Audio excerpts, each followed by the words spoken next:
alors j'ai pas de conseils qui me restent en tête, qui m'ont particulièrement marqué. En fait, dans l'émission, on apprend. Enfin, en fait, il faut se rendre compte que sur la totalité de l'émission, au final, alors oui, on rencontre des chefs, sauf que les chefs, on les voit. Des fois, ils passent pas tout le temps à notre table, et quand ils passent à la table, on les voit peut-être 2 minutes sur une émission qui dure 3 heures, et sur les 3 émissions qu'il y a eu dans la semaine. Donc du coup, au final, on n'est pas formé, on n'a pas de conseils au quotidien. Et du coup, là où on progresse beaucoup, c'est que déjà, tu vois, on fait une quarantaine de gâteaux sur la totalité de l'émission. 40 gâteaux, globalement, c'est ce que tu fais en 1 an, voire quasiment 2 ans pour les gens. Moi, je fais un gâteau par semaine, donc ça me fait quasiment 1 an de gâteaux en 3 mois.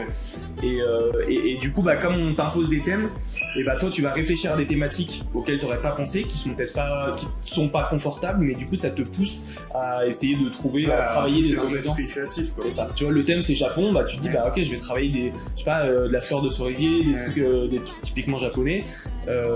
J'espère que c'est vraiment japonais parce que sinon je vais me faire taper sur les doigts. Non mais si c'est bien japonais, ouais.